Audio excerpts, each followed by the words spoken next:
Hello students, maths by माही में आपका स्वागत है। आज की ये वीडियो उन स्टूडेंट्स के लिए है जो एसएससी एमटीएस के पेपर दे रहे हैं। तो इस वीडियो के अंदर हमने एसएससी एमटीएस की अलग-अलग शिफ्टों के क्वेश्चन का कलेक्शन किया है और उनको शॉर्ट ट्रिक से सोल्व किया है। तो हमारी वीडियो को बिना स्किप किए लास्ट तक देखें और वीडियो पसंद आए तो हमारे चैनल को सब्सक्राइब जरूर करें। तो चलते हैं अपने फर्स्ट क्वेश्चन पर। हमारा फर्स्ट क्वेश्चन है 3 घंटियाँ क्रम से 18 मिनट, 24 मिनट और 30 मिनट के अंतराल पर बजती हैं। यदि वे तीनों सुबह 8 बजे एक साथ बजी तो फिर कितने बजे एक साथ बजेंगी? अगर आपको इस तरह का कोई घंटियों का बजने वाला क्वेश्चन दे दिया जाए तो फिर कहता है सवाल के अंदर कि ये तीनों घंटी ना इतने-इतने समय पर बज रही हैं, तो एक साथ किस समय बजेंगी? तो आपको ना इस तरह के क्वेश्चन के लिए हमेशा जो मिनट दी हुई होती हैं इनका एलसीएम निकालना होता है। तो हम क्या करेंगे, इस 18 का, इस 24 का और 30 का इनका एलसीएम ज्ञात करेंगे। तो सबसे पहले हम क्या करेंगे, इन संख्याओं को डिवाइड कर सकते हैं 6 से। 6 तिया 18, 6 चौक 24 और 6 पंजे 30। अब क्या करना है, इनके बीच में कोई भी संख्या कॉमन नहीं है जो इन तीनों संख्याओं को काट सकती है। तो क्या करेंगे, हम इनका एलसीएम निकालने के लिए इनकी गुना करेंगे। 3 गुना 6 गुना 4 गुना 5। तो सबकी गुना करेंगे तो 6 तिया 18 और 4 पंजे 20। 18 और 20 की गुना करेंगे तो आएगा 360 मिनट। अब 360 मिनट को यदि घंटे में बदला जाए तो 360 डिवाइड बाई 60, क्योंकि 60 मिनट का ना एक घंटा होता है। यदि हम 360 को 60 से डिवाइड करेंगे तो पता पड़ेगा कि कितने घंटे आएंगे। तो 0 से 0 कैंसिल आउट करेंगे, 6 छंग 36। तो 6 घंटे के बाद ना वो वापस एक साथ बजेंगी सभी। तो 8 बजे तो वे सभी एक साथ बजेगी, उसके बाद 6 बजे, 6 घंटे के बाद ना वो एक साथ बजेंगी। तो 6 घंटे के बाद देखते हैं तो 2 बजे हुए होंगे, तो यानी 2 बजे हुए घंटी एक साथ बजेगी। तो चलते हैं अपने सेकंड क्वेश्चन पर। हमारे सेकंड क्वेश्चन में लिखा हुआ है दो संख्याओं का एचसीएफ 24 और एलसीएम 4320 है। यदि एक संख्या 240 है तो दूसरी संख्या ज्ञात कीजिए। तो इस तरह के सवाल को करने के लिए करना क्या होगा, यदि आपको दो संख्याओं का एचसीएफ और एलसीएम दिया जाए और एक संख्या दे दी जाए और कहा जाए कि दूसरी संख्या बतानी है, तो आप सूत्र लगा सकते हो ए गुना बी बराबर एच गुना एल। जहाँ ए क्या है, पहली संख्या है और बी दूसरी संख्या है, एच उनका एचसीएफ है और एल एलसीएम है। तो ए जो है हमारी पहली संख्या है जो कि 240 है, तो हम लिखेंगे ए की जगह 240 गुना बी। इसके बाद एच की जो वैल्यू है, एचसीएफ कहा गया है ये 24 और एलसीएम कहा गया है 4320। तो हम क्या करेंगे, इस बी को फाइंड करेंगे। सबसे पहले क्या करेंगे, इस 0 से इस 0 को कैंसिल आउट कर देंगे और इस 24 से अब इस 24 को कैंसिल आउट कर देंगे। तो बी की जो वैल्यू बचेगी वो बचेगी हमारी 432। अब 432 जो है वो ऑप्शन बी के अंदर है, इसलिए ऑप्शन बी करेक्ट होगा। चलते हैं क्वेश्चन नंबर 3 पर।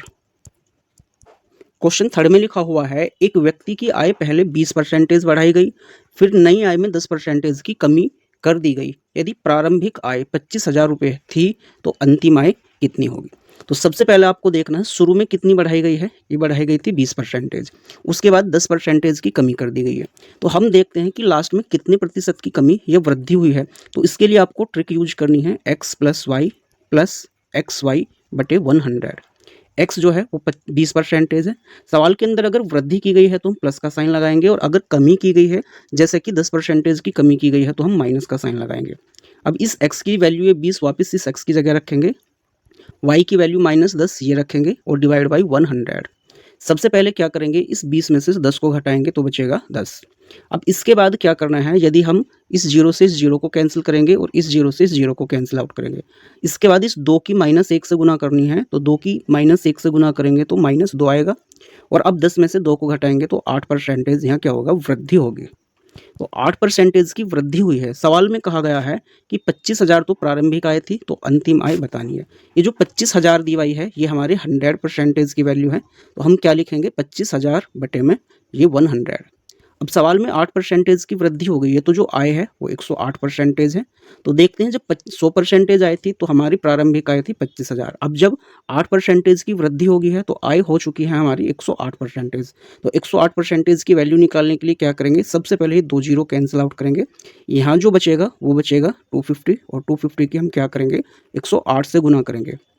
यदि हम 250 की 108 से गुना करेंगे तो गुना इनकी जो होगी वो होगी 27,000। 27,000 जो है ऑप्शन ए में है, इसलिए ऑप्शन ए करेक्ट होगा। चलते हैं अपने क्वेश्चन नंबर 4 पर।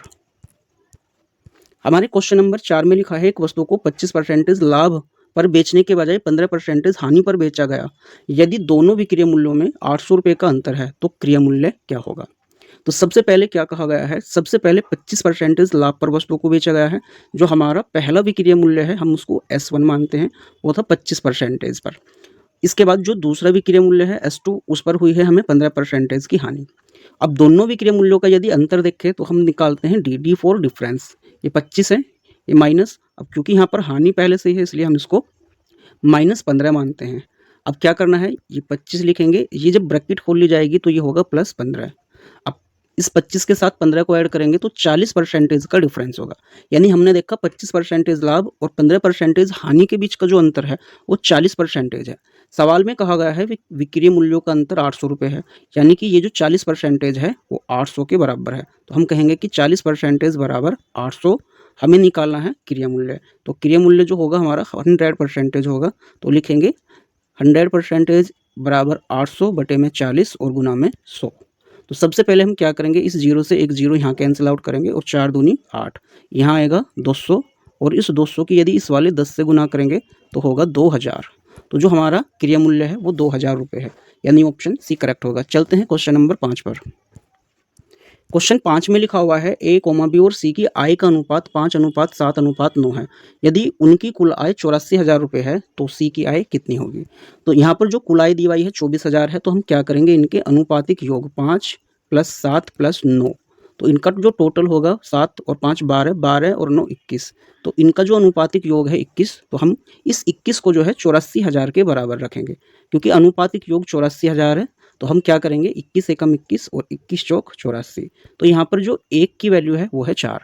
सवाल के अंदर कहा गया है C की आय ज्ञात करनी है, तो C का जो अनुपात है वो है 9। जब एक की वैल्यू 4000 है तो 9 की वैल्यू कितनी होगी, 4000 गुना 9, तो ये होगा 9 चौक 36,000। तो जो C की वैल्यू है वो है 36,000। अब 36,000 हमारा ऑप्शन बी में है, इसलिए ऑप्शन बी करेक्ट होगा। चलते हैं क्वेश्चन नंबर 6 पर। क्वेश्चन 6 में लिखा हुआ है 20 वस्तुओं का क्रय मूल्य 18 वस्तुओं के विक्रय मूल्य के बराबर है, तो लाभ प्रतिशत क्या होगा।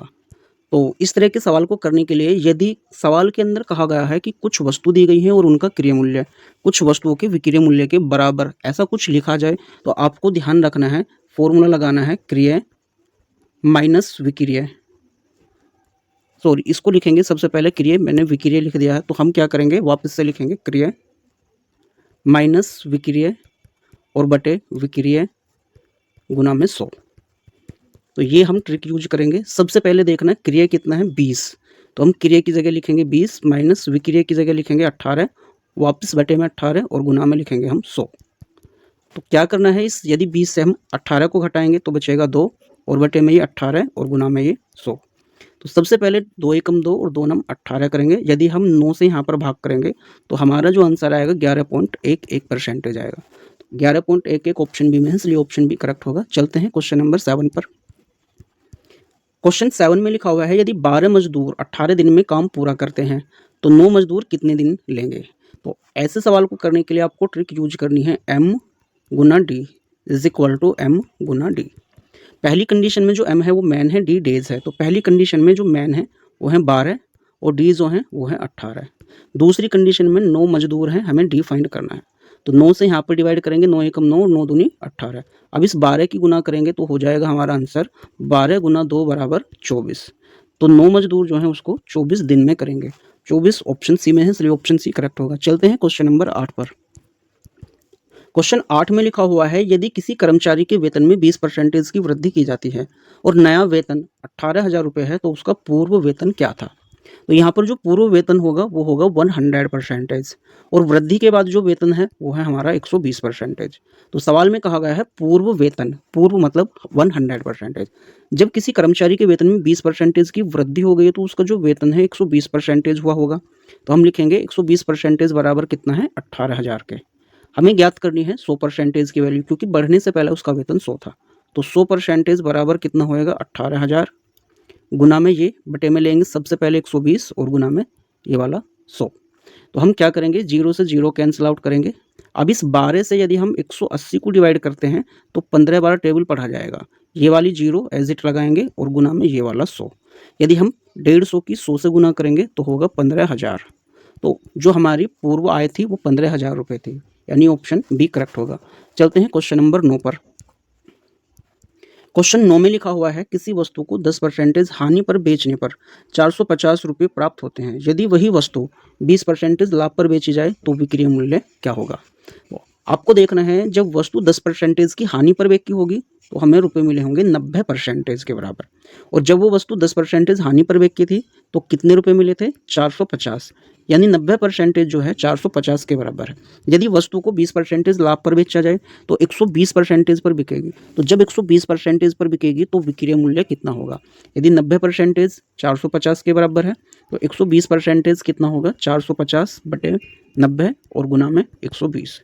सबसे पहले हम क्या करेंगे, ये जीरो कैंसिल आउट करेंगे और इस 9 से भाग करेंगे, 9 एकम 9 और 9 पंजे 45। अब इस 5 के 120 से गुना करेंगे, 12 पंजे 60, ये जीरो ऐसे ही लगाएंगे तो होगा 600 रुपये। तो विक्रय मूल्य 600 होगा, यानी ऑप्शन बी करेक्ट होगा। चलते हैं क्वेश्चन नंबर 10 पर।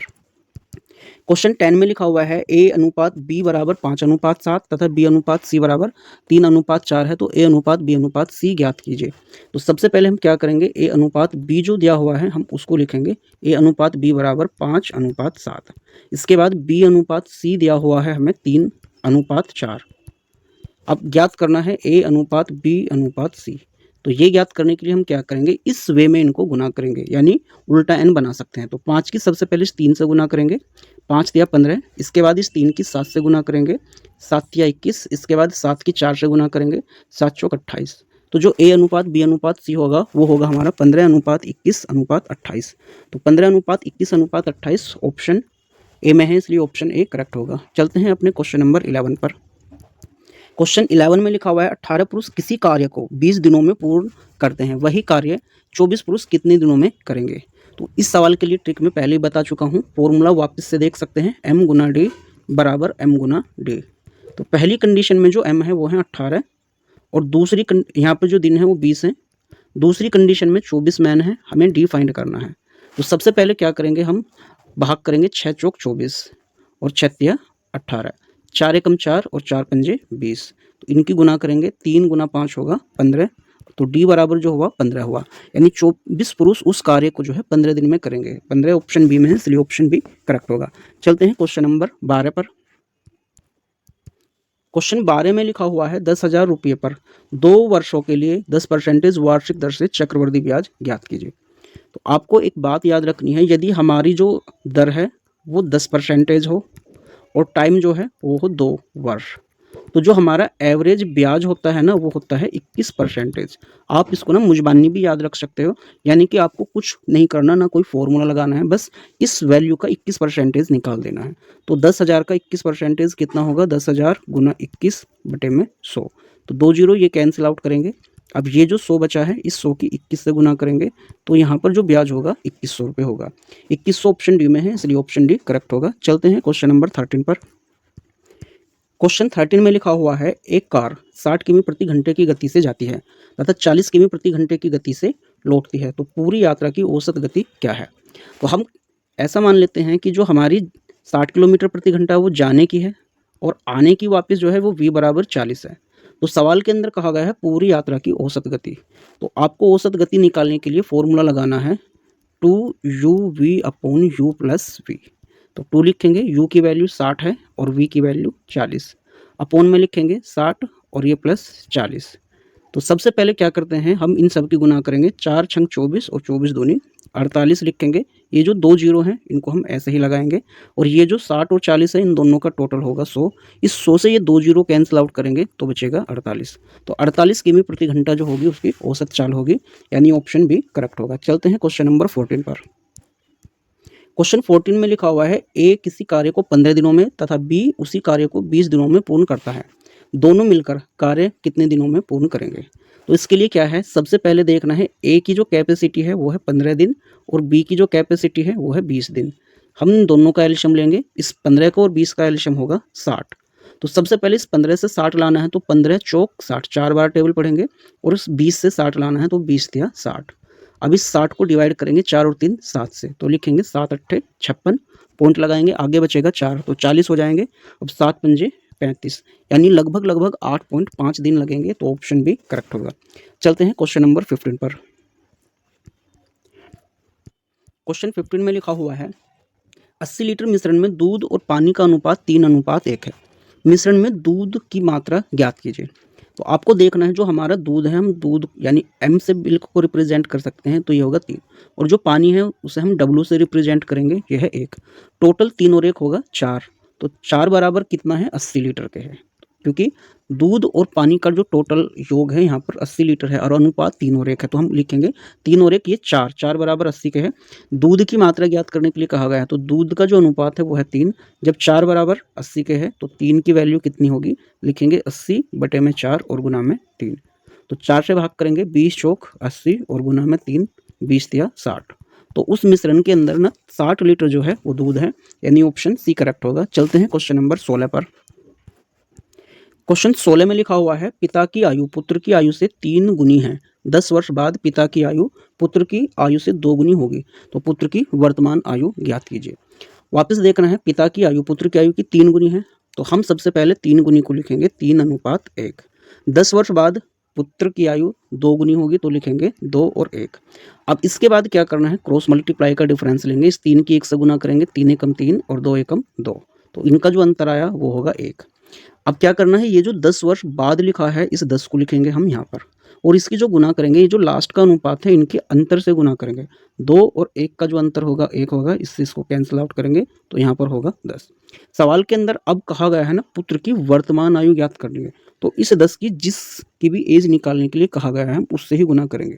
तो सबसे पहले आपको देखना, सवाल के शुरू में ही कहा गया था कि पिता की आयु पुत्र की आयु से 3 गुनी है, यानी यहाँ पर जो 3 है वो पिता की है और जो 1 है वो है पुत्र की। तो हम क्या करेंगे, इस 1 की इस वाले 10 से गुना करेंगे, तो जो पुत्र की एज होगी वो 10 वर्ष होगी। सवाल के अंदर यदि वो कहता है पिता की आयु, तो हम इस 10 की 3 से गुना करते हैं। अब जो 10 वर्ष दी हुई है ऑप्शन ए में है, इसलिए ऑप्शन ए करेक्ट होगा। चलते हैं क्वेश्चन नंबर 17 पर। क्वेश्चन 17 में लिखा हुआ है, 5 व्यक्तियों में से अध्यक्ष और सचिव चुनने के कितने तरीके होंगे। तो हमारे पास कितने व्यक्ति हैं, 5 व्यक्ति हैं, तो सबसे पहले लिखेंगे 5। इसके बाद P फॉर परमुटेशन लिखेंगे, 2 व्यक्ति चुनने हैं, एक अध्यक्ष है और एक सचिव, तो यहाँ पर लिखेंगे 2। 5 तो टोटल व्यक्ति हैं इसलिए 5 लिखेंगे, और 2 व्यक्तियों का सिलेक्शन करना है इसलिए यहाँ लिखेंगे 2।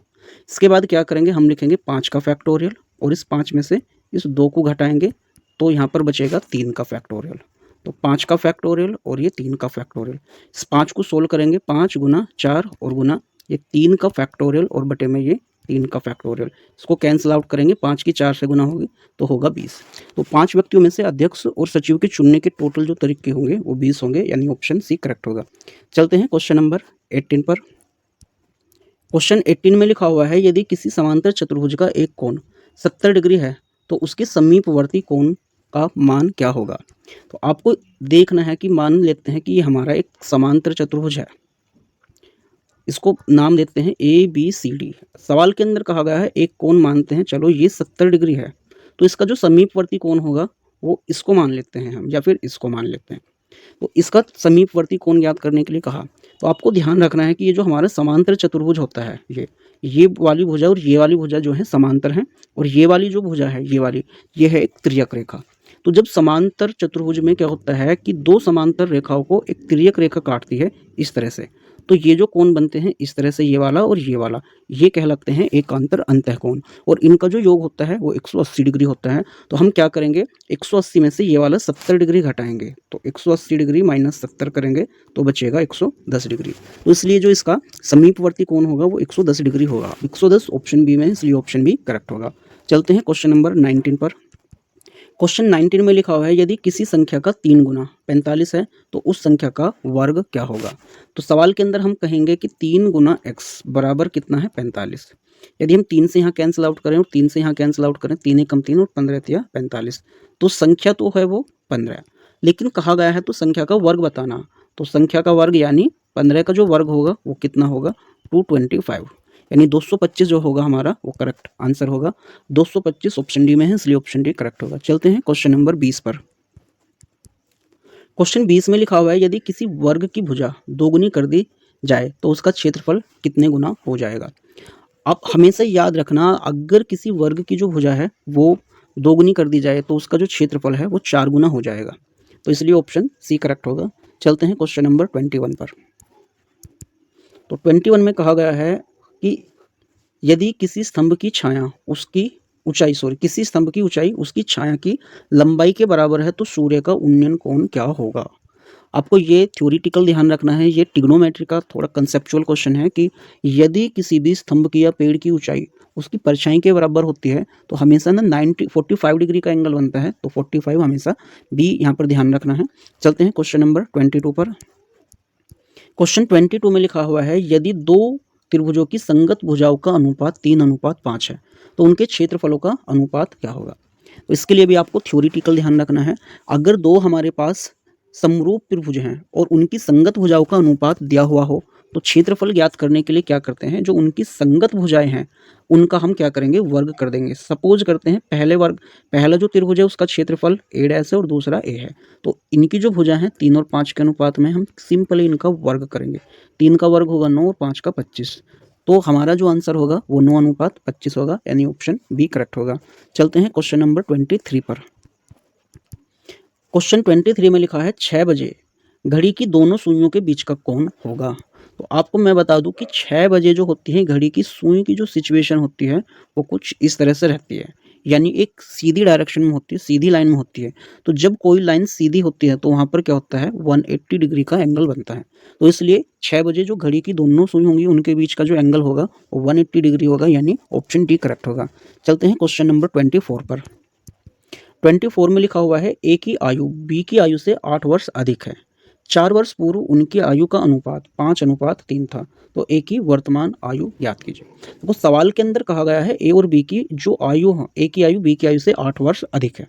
अब ए जो है बी से अगर 8 वर्ष अधिक है तो जब तक ये ए और बी ना जीवित रहेंगे तो इनकी एज के बीच जो है 8 वर्ष का ही अंतर रहेगा। क्योंकि अगर ए 2 साल बढ़ेगा तो बी भी 2 साल बढ़ेगा, ए 3 साल बढ़ेगा तो बी 3 साल बढ़ेगा, ए 4 साल बढ़ेगा तो बी भी 4 साल बढ़ेगा। इसलिए जब तक ये दोनों रहेंगे अंतर तो हमेशा 8 का ही रहेगा।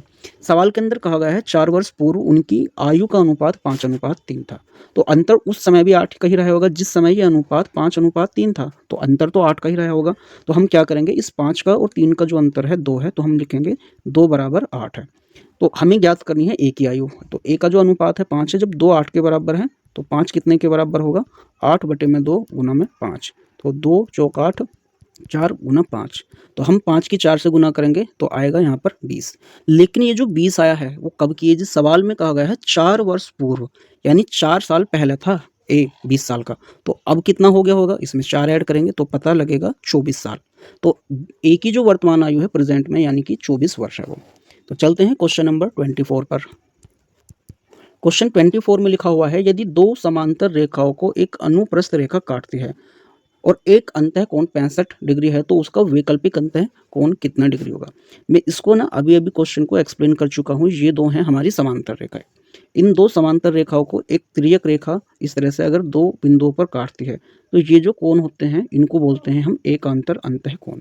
दोनों का जो जोड़ होता है वो होता है 180 डिग्री। सवाल के अंदर कहा गया है एक कोण तो है 65 डिग्री का, तो ये वाला कोण ज्ञात करना है। तो इसको ज्ञात करने के लिए क्या करना है, अभी जैसे कि मैं बता चुका हूँ कि दो एकांतर अंतः कोणों का जोड़ जो होता है 180 डिग्री, इसलिए इसको 180 में से घटाएंगे तो बचेगा 115 डिग्री। अब 115 जो है ऑप्शन बी में है, इसलिए ऑप्शन बी करेक्ट होगा। चलते हैं क्वेश्चन नंबर 26 पर। क्वेश्चन 26 में लिखा हुआ है एक नाव की स्थिर जल में चाल 12 किमी प्रति घंटा है तथा धारा की चाल 3 किमी प्रति घंटा है, तो धारा की दिशा में 45 किमी जाने में कितना समय लगेगा। तो आपको समय ज्ञात करना है, यानी आपको टी फाइंड करना है। तो टी फाइंड करने के लिए फॉर्मूला होगा डिस्टेंस अपॉन स्पीड। तो डिस्टेंस कितनी है, 45 किलोमीटर है, तो हम डी की जगह 45 लिखेंगे। स्पीड जो है सवाल के अंदर कहा गया है कि जब पानी स्थिर है, यानी अगर पानी बह नहीं रहा है तो नाव 12 किलोमीटर प्रति घंटे की स्पीड से चल सकती है, लेकिन पानी का जो बहाव है वो 3 किलोमीटर प्रति घंटा है। तो जिस दिशा में को पानी बह रहा है अगर उसी दिशा में को नाव चलाई जाए तो दोनों की जो चाल हैं वो जुड़ जाएंगी। इसलिए जो चाल हो जाएगी वो हो जाएगी 12 + 3 यानी 15 किलोमीटर प्रति घंटा। तो 12 और +3 15 हो जाएंगे, और 15 से यदि 45 को भाग करेंगे 15 या 45, तो 3 घंटे में जो है वो नाव अपने स्थान पर पहुंच जाएगी। तो 3 घंटे ऑप्शन सी में है, इसलिए ऑप्शन सी करेक्ट होगा। चलते हैं क्वेश्चन नंबर 27 पर। 27 में लिखा हुआ है यदि किसी संख्या को 5 से गुना कर 20 जोड़ दिया जाए तो परिणाम 70 आता है, तो वह संख्या क्या है। इस तरह के अगर सवाल को आपको करना है तो आप ना सीधे सीधे सवाल को मत करो, आपको करना क्या है, सवाल को ना वो लास्ट से करना है। सवाल के अंदर कहा गया है कि परिणाम 70 आता है, तो सबसे पहले आप क्या करोगे, 70 को लिखेंगे। अब 70 आने से पहले क्या क्रिया की गई थी, आपको देखना है कि 20 जोड़ा जाए। तो हम 20 जोड़ेंगे नहीं, इसको उल्टा करेंगे, घटा देंगे। यदि हम 70 में से 20 को घटाएंगे तो बचेगा 50। उससे पहले क्या कहा गया है, 5 से गुना करना, तो हम 5 से गुना नहीं करेंगे, भाग करेंगे। 5 धाम 50, तो वो संख्या क्या थी, वो 10 थी। तो इसलिए ऑप्शन सी करेक्ट होगा। चलते हैं क्वेश्चन नंबर 28 पर। 28 में कहा गया है एक वृत्त की त्रिज्या 7 सेंटीमीटर है, यदि त्रिज्या को 14 सेंटीमीटर कर दिया जाए तो क्षेत्रफल कितने गुना बढ़ जाएगा। तो सबसे पहले क्या है, हम क्षेत्रफल कितने गुना बढ़ जाएगा ये निकालना चाह रहे हैं। तो हम क्या करेंगे, ये जो त्रिज्या ही पहले 7 सेंटीमीटर ही अब हो चुकी है 14 सेंटीमीटर, तो हम 14 को क्या करेंगे, फॉर्मूला लगाएंगे पाई r1 का स्क्वायर या r2 का स्क्वायर अपॉन पाई r1 का स्क्वायर। तो सबसे पहले पाई से पाई कैंसिल आउट करेंगे। r2 की वैल्यू 14 है तो हम 14 को 2 बार लिखेंगे, और r1 की वैल्यू 7 है तो 7 को 2 बार लिखेंगे। 7 दूनी 14 2, और 7 दूनी 14 और 2 दूनी 4। तो इसलिए यहाँ पे जो हो जाएगा क्षेत्रफल 4 गुना बढ़ जाएगा, यानी ऑप्शन सी करेक्ट होगा। चलते हैं क्वेश्चन नंबर 29 पर। क्वेश्चन 29 में लिखा हुआ है 10 सेंटीमीटर, 8 सेंटीमीटर और 6 सेंटीमीटर आयाम वाले घनाभ का आयतन ज्ञात कीजिए। आयाम का मतलब होता है कि ये घनाभ की भुजाएं हैं। तो L बराबर कितना दिया हुआ है, वो दिया हुआ है 10 सेंटीमीटर। इसके बाद B बराबर कितना दिया हुआ है, 8 सेंटीमीटर, और C बराबर कितना दिया, या H बराबर कितना दिया हुआ है, ये दिया हुआ है 6 सेंटीमीटर। जहाँ L क्या है, लेंथ है, B ब्रेथ और H हाइट है। तो घनाभ का आयतन ज्ञात करने के लिए सूत्र होगा V is equal to L गुना B गुना H। L की जो वैल्यू है वो है 10, B की जो वैल्यू है 8 है, और H की वैल्यू 6। इन तीनों की गुना करेंगे, 8 छंग 48 और 48 धाम 480।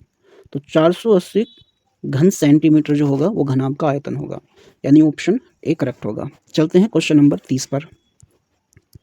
क्वेश्चन 30 में लिखा हुआ है यदि किसी समद्विबाहु त्रिभुज के बराबर भुजाएं 13 सेंटीमीटर तथा आधार 10 सेंटीमीटर है तो उसकी ऊंचाई ज्ञात कीजिए। तो हम मानकर चलते हैं कि एक समद्विबाहु त्रिभुज है। समद्विबाहु त्रिभुज में क्या होता है कि दो भुजाएं बराबर होती हैं। हम मानते हैं ये 13 सेंटीमीटर है और ये 13 सेंटीमीटर है, और ये वाली जो आधार है वो है 10 सेंटीमीटर। तो हम क्या करेंगे, शीर्ष से इस आधार पर लंब डालते हैं। ये 13 सेंटीमीटर है, जब हम शीर्ष से इस आधार पर लंब डालेंगे तो ये वाली जो साइड है यहाँ से यहाँ तक कितनी रहेगी, ये हो जाएगी 5 सेंटीमीटर। अब ये वाली फाइंड करनी है तो हम इतने त्रिभुज में क्या करेंगे, फॉर्मूला लगाएंगे, कर्ण का स्क्वायर बराबर आधार का स्क्वायर प्लस लंब का स्क्वायर। तो हम डायरेक्ट ही करेंगे, 13 का स्क्वायर लिखेंगे यहाँ पर 169, इसके बाद 5 का स्क्वायर 25, घटाएंगे तो ये 144 होगा, और 144 जो है वो है 12 का स्क्वायर। इसलिए जो ये हाइट होगी 12 सेंटीमीटर होगी, यानी ऑप्शन ए करेक्ट होगा। चलते हैं क्वेश्चन नंबर 31 पर। क्वेश्चन 31 में लिखा हुआ है किसी नियमित पंचभुज के प्रत्येक बाह्य कोण का मान कितना होगा। तो पंचभुज का जो प्रत्येक बाह्य कोण होगा, हम ऐसा मान लेते हैं कि ये हमारा पंचभुज है। पंचभुज मतलब 5 भुजाओं वाला, ठीक है। तो इसको थोड़ा सा सही नहीं बन पा रहा है तो हम डायरेक्ट क्वेश्चन को करते हैं। सबसे पहले आपको ये देखना है किसी भी बहुभुज के जो बाह्य कोण है उनका जो योग होता है वो होता है 360 डिग्री। जितने भी हमारा बहुभुज, कोई भी बहुभुज हो, सभी बहुभुज के बाह्य कोणों का जो जोड़ होता है वो 360 डिग्री होता है। उसके अगर हमें प्रत्येक कोण का मान ज्ञात करना है तो जितनी उसके अंदर भुजाएं हैं 360 को भुजाओं की संख्या से डिवाइड करना है। सवाल के अंदर कहा गया है पंचभुज, पंचभुज मतलब 5 भुजा वाला, तो हम 360 को 5 से भाग करेंगे तो यहाँ पर जो होगा वो होगा 72 पंजे 360। तो 72 डिग्री जो होगा पंचभुज के प्रत्येक बाह्य कोण का मान होगा, यानी ऑप्शन जो होगा यहाँ पर बी करेक्ट होगा। चलते हैं क्वेश्चन नंबर 32 पर। 32 में लिखा हुआ है 2 घंटियां क्रमशः 12 मिनट तथा 18 मिनट के अंतराल पर बजती हैं। यदि दोनों एक साथ 6 बजे बजती हैं तो अगली बार दोनों एक साथ कब बजेंगे। तो इस तरह के सवाल को करने के लिए ना इनका एलसीएम निकालना होता है। जितनी यहाँ पर मिनट के अंतराल पर वो बज रही हैं उनका एलसीएम ज्ञात करना है। तो 12 और 18 का जो एलसीएम होगा वो हो जाएगा 72, या हम इसको कैंसिल आउट कर सकते 36 होगा। 6 से यहाँ पर भाग करेंगे 2, 6 से यहाँ पर भाग करेंगे 3। अब इन सब की गुना करेंगे, एलसीएम इज इक्वल टू कितना हो जाएगा, तो ये होगा 6 गुना 2 गुना 3, शायद दूनी 12 और 12 तिया 36, यानी 36 मिनट के बाद ना वो वापस एक साथ बजेंगे। तो बजेंगी किस समय, क्योंकि 6 बजे के बाद 36 मिनट गिनेंगे तो 6:36 मिनट पर वो एक साथ बजेंगी। तो ऑप्शन जो होगा यहाँ पर सी करेक्ट होगा। चलते हैं क्वेश्चन नंबर 33 पर। क्वेश्चन 33 में लिखा हुआ है 2 संख्याओं का अनुपात 7:9 तथा उनका योग 128 है, छोटी संख्या ज्ञात कीजिए। तो सवाल के अंदर जो पहली संख्या है वो है 7 और दूसरी संख्या जो है हमारी वो है 9। दोनों का जो टोटल होगा वो होगा 16। ये 16 जो है इस 128 के बराबर है, तो 16 बराबर 128। सवाल के अंदर कहा गया है छोटी संख्या, तो छोटी संख्या तो 7 है। जब 16 128 के बराबर है तो 7 कितने के होगा? 128 बटे ये 16 और गुना में 7। 16 अट्ठे 128, तो यहाँ लिखेंगे 8 और गुना में ये वाला 7। 8 सत्ते 56, तो जो संख्या होगी वो 56 होगी। ऑप्शन ए करेक्ट होगा। चलते हैं क्वेश्चन नंबर 34 पर। क्वेश्चन 34 में लिखा हुआ है, दो व्यक्ति एक ही दिशा में क्रम से 6 किमी प्रति घंटा तथा 4 किमी प्रति घंटे की चाल से चल रहे हैं। उनके बीच प्रारंभिक दूरी जो है वो 10 किमी है। तेज व्यक्ति कितने समय में धीमे व्यक्ति को पकड़ लेगा? सवाल के अंदर कहा गया है समय। समय यानी कि आपको टी फाइंड करना है। तो टी फाइंड करने के लिए आपको क्या करना है? D upon speed. लेकिन स्पीड जो लेंगे यहाँ पर कौन सी लेंगे हम? Relative speed. डी सबसे पहले देखना है कि इनके बीच की जो डिस्टेंस है वो है 10 किलोमीटर। उनके बीच जो है दूरी, हम इसी दूरी को क्या करेंगे? इन दोनों की चाल के अंतर यानी 6 किलोमीटर और माइनस ये वाला 4 किलोमीटर, इन दोनों के अंतर से डिवाइड करेंगे। तो लिखेंगे 10, 6 में से 4 को घटाएंगे तो बचेगा 2 और 2 पंजे 10। तो 5 घंटे के अंदर जो है उसे वो पकड़ लेगा। तो इसलिए जो ऑप्शन होगा वो हमारा बी होगा। चलते हैं क्वेश्चन नंबर 35 पर। क्वेश्चन 35 में लिखा हुआ है, किसी समलंब चतुर्भुज की समांतर भुजाएं 10 सेंटीमीटर 14 सेंटीमीटर है तथा उनकी ऊंचाई 8 सेंटीमीटर है, तो उसका क्षेत्रफल ज्ञात कीजिए। तो सबसे पहले आप देखोगे कि जो हमारा समलंब है वो कुछ इस तरह से होगा। इसकी जो समांतर भुजाएं हैं वो ये हैं, एक भुजा ये वाली और दूसरी भुजा ये वाली, ये समांतर हैं, जबकि ये जो है ये इनकी ऊंचाई है। तो सवाल में हम लिखेंगे ये वाली 10 सेंटीमीटर, ये 14 सेंटीमीटर और ये जो ऊंचाई ये वाली दी है ये है 8। समलंब का जो क्षेत्रफल होता है वो होता है a is equal to 1/2 into A plus B और गुना में h। यानी जो हमारी समांतर भुजाएं हैं उनका जोड़ लेना है। 1/2 लिखेंगे, a मतलब 10 और b मतलब 14 और उनके बीच की जो दूरी है वो 8 है। तो 2 चौक 8, यहाँ लिखेंगे 4। इसके बाद क्या करेंगे? इस 10 को और 14 को जोड़ेंगे तो 10 और 14 24 होगा और 24 की 4 से गुना करेंगे तो होगा 24 चौक 96। तो समलंब का जो क्षेत्रफल होगा वो 96 वर्ग सेंटीमीटर होगा, यानी ऑप्शन सी यहाँ पर करेक्ट होगा। चलते हैं क्वेश्चन नंबर 36 पर। क्वेश्चन 36 में लिखा हुआ है, वर्तमान में पिता की आयु पुत्र की आयु से 24 वर्ष अधिक है। यानी कि पिता और पुत्र की आयु के बीच में ना 24 वर्ष का अंतर है। अब पिता और पुत्र जब तक जीवित रहेंगे तो ये अंतर 24 का ही रहेगा। कहा गया है 6 वर्ष बाद पिता की आयु पुत्र की आयु की 3 गुनी होगी। 3 गुनी होने का मतलब है कि 3 और 1 का अनुपात होगा। यानी जिस समय 3 और 1 का अनुपात होगा अंतर उस समय भी 24 का ही रहेगा, क्योंकि जब तक पिता की एज बढ़ती रहेगी तब तक पुत्र की एज भी बढ़ती रहेगी, इसलिए अंतर तो 24 का ही रहेगा।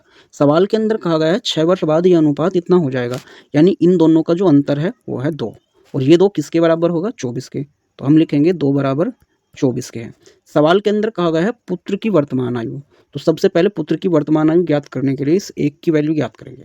यदि 2 बराबर 24 है तो 2 एकम 2 और 2 से यहाँ भाग करेंगे तो 12। तो जो 1 है वो 12 वर्ष के बराबर है।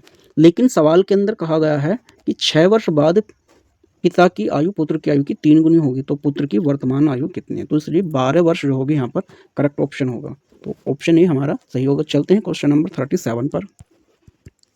37 में लिखा हुआ है, 3 क्रमागत सम संख्याओं का योग 72 है, तो मध्य संख्या क्या है? यदि आपको 3 संख्याओं का योग दे दिया जाए और ये भी कहा जाए कि क्रमागत संख्या है, क्रमागत का मतलब है ये रेगुलर आने वाली संख्या है, तो मध्य की संख्या ज्ञात करने के लिए हम योग को 3 से डिवाइड करेंगे। तो 72 को जब 3 से डिवाइड करेंगे तो होगा 24 या 72। तो जो मध्य की संख्या होगी वो होगी 24, यानी ऑप्शन डी करेक्ट होगा। चलते हैं क्वेश्चन नंबर 38 पर। क्वेश्चन 38 में लिखा हुआ है, किसी नियमित अष्टभुज 8 भुजाओं वाला बहुभुज के प्रत्येक बाह्य कोण का मान क्या होगा? तो अभी अभी मैंने बात करी थी कि जो बहुभुज होता है उसके सभी बाह्य कोणों का योग ना 360 डिग्री होता है।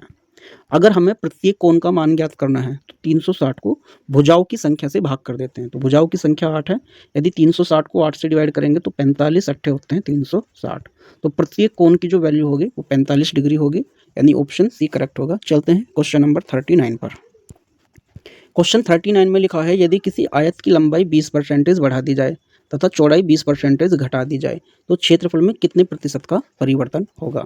तो इसके लिए आपको ना ट्रिक ध्यान रखनी है। यदि किसी भी वस्तु को जितना परसेंटेज बढ़ाया जा रहा है अगर उतनी ही परसेंटेज घटा दिया जाए तो उसके लिए ट्रिक होती है x/10 का होल स्क्वायर। और आपको याद रखना इस तरह से हमेशा ही कमी होगी, यदि जितना परसेंटेज बढ़ाया गया उतना ही घटा दिया जाए। तो यहाँ 20% ही बढ़ाया और 20% ही घटाया, तो लिखेंगे 20/10 और इसका स्क्वायर। सबसे पहले 0 कैंसिल आउट करेंगे, बचेगा 2 और 2 का स्क्वायर होता है 4। तो ये जो 4% है ये हमारा कमी होगी, तो इसलिए जो हमारा ऑप्शन होगा वो बी होगा। चलते हैं क्वेश्चन नंबर 40 पर। क्वेश्चन 40 में लिखा हुआ है कि ये थोड़ा क्वेश्चन मिसप्रिंट है, क्योंकि इसके अंदर ना त्रिज्या मेंशन नहीं की गई है। कहा गया है सेंटीमीटर त्रिज्या तथा 24 सेंटीमीटर ऊंचाई वाले शंकु का आयतन ज्ञात कीजिए। तो हम क्वेश्चन के अंदर ना इसकी जो त्रिज्या है वो 7 एज्यूम कर लेते हैं, 7 सेंटीमीटर त्रिज्या तथा 24 सेंटीमीटर ऊंचाई वाले शंकु का आयतन ज्ञात कीजिए, पाई की वैल्यू ये लेनी है। तो सवाल के अंदर जो त्रिज्या है वो r बराबर 7 सेंटीमीटर है, जबकि ऊंचाई जो है h बराबर 24 सेंटीमीटर है। तो शंकु का आयतन का ज्ञात करने के लिए फॉर्मूला क्या होगा, v is equal to 1/3 pi r square h। तो 1/3 लिखेंगे, पाई की वैल्यू 22/7, r की जो वैल्यू है वो 7 है, 7 का स्क्वायर लिखेंगे 49 और h की वैल्यू 24 है। तो हम क्या करेंगे, सबसे पहले इस 3 से डिवाइड करेंगे, 3 से डिवाइड करने पर 3 अट्ठे 24 यहाँ 8 आएगा, 7 सत्ते 49 यहाँ 7, 24 ये सॉरी 22 लिखेंगे, 7 की और 8 की गुना करेंगे। तो सबसे पहले क्या करेंगे, हम 22 लिखेंगे और ये 7 अट्ठे 56, इस 56 की गुना करेंगे, 56 दूनी 112 हासिल होंगे 11, 56 दूनी 112, 112 में 11 जोड़ेंगे तो 123। तो इसलिए 1232 जो होगा हमारे यहाँ पर करेक्ट आंसर होगा, यानी ऑप्शन ए करेक्ट होगा। उम्मीद करता हूँ कि ये वीडियो आपको पसंद आई होगी। तो ऐसी ही एसएससी एमटीएस की और शॉर्ट ट्रिक पाने के लिए हमारे चैनल को सब्सक्राइब करें और बेल आइकन प्रेस करें, ताकि आने वाली वीडियो का नोटिफिकेशन आपको मिलता रहे।